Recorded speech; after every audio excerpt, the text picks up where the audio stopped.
그가 또 임신하여 아들을 낳고 이르되 내가 이제는 야훼를 찬송하리로다 하고 이로 말미암아 그가 그의 이름을 유다라 하였고 그의 출산이 멈추었더라. 창세기 29장 35절 말씀. 아멘. 할렐루야. 오늘도 좋은 날입니다. 이용호 목사입니다. 오늘 원포인트 묵상 본문은 창세기 29장 35절 말씀입니다. 레아는 남편의 사랑을 못 받고 라헬은 그의 사랑을 독차지했습니다. 하나님의 긍휼을 입은 레아는 자녀를 낳습니다. 레아는 아들을 낳을 때마다 하나님께 신앙 고백을 합니다. 첫째 아이 이름을 보라 아들이라라는 뜻의 르우벤이라 짓고 하나님이 자신을 돌보셨다고 고백합니다. 둘째 이름은 자신이 사랑받지 못함을 하나님이 들으셨다는 의미로 시므온이라고 합니다. 셋째인 레위 이름에는 야곱과의 연합을 기대하는 마음이 담겨져 있습니다. 넷째는 야훼를 찬양하다라는 뜻의 유다라고 이름을 짓습니다. 넷째를 낳을 때까지 레아는 하나님을 찬양하지 않았습니다. 마음이 늘 그 남편에게 향해 있었기 때문입니다. 각 아들의 이름에는 하나님과 레아의 관계가 잘 드러납니다. 셋째 아들 이름까지는 자신의 괴로운 심정, 남편에 대한 서운함과 기대감 등이 담겨 있습니다. 그러나 그녀의 출산이 멈추었습니다. 넷째를 낳고 나서야 남편의 사랑이 없어도 불평하지 않습니다. 비록 남편의 애정은 받을 수 없지만 그녀에게 4명의 아들을 주신 하나님의 은혜를 찬양하는 것입니다. 레아는 자신이 아들을 낳으면 다른 여인에게 마음이 가 있는 남편의 마음이 바뀌리라 기대했지만 그렇게 되지 않았습니다. 오히려 레아의 마음이 변화되었습니다.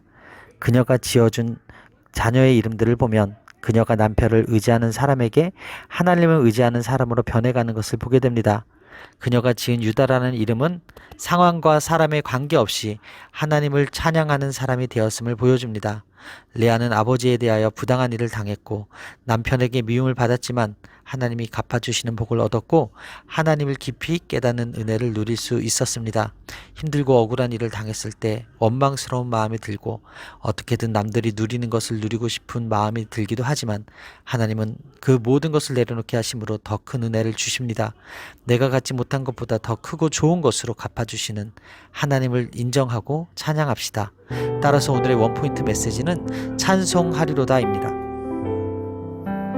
오늘의 삶의 적용 포인트는 기쁠 때나 슬플 때나 어떤 상황에서든 하나님을 찬양하겠습니다입니다. 우리는 언제 하나님께 감사와 찬양을 올려드릴 수 있습니까? 마음의 소원이 성취되었을 때입니까? 아니면 상황이 원하는 방향으로 흘러갈 때입니까? 아닙니다. 십자가를 바라보며 변하지 않는 하나님의 사랑과 은혜를 볼 때 찬양할 수 있습니다. 성도는 비록 자신이 상황이 원하는 대로 풀리지 않는다고 해도 여전히 함께 하시는 하나님을 바라보며 찬송해야 합니다.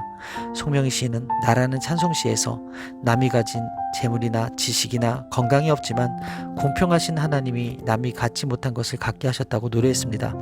세상을 살아가면서 많은 부족함과 아쉬움을 느끼고 다른 이들이 부러워한다고 하지만 사실 하나님이 우리에게 다른 것들로 채워주시고 위로하신다는 사실을 깨닫는다면 감사하며 찬송할 수 있을 것입니다. 기쁠 때나 슬플 때나 하나님을 찬양하는 저와 여러분들의 삶이 되기를 바랍니다. 기도하시겠습니다. 하나님을 찬양합니다. 어떤 상황에서든 우리를 찬양하게 하신 주님을 높여드립니다. 상황 변하지 않아도 제 마음을 변하게 하셔서 찬양하게 하심 감사합니다. 오늘 하루 기쁠 때나 슬플 때나 어떤 상황에서든 하나님을 찬양하며 감사하는 삶을 살게 하여 주옵소서. 이 모든 말씀 살아계신 예수 그리스도의 이름으로 기도합니다. 아멘. 할렐루야. 오늘도 최고의 복을 받았습니다.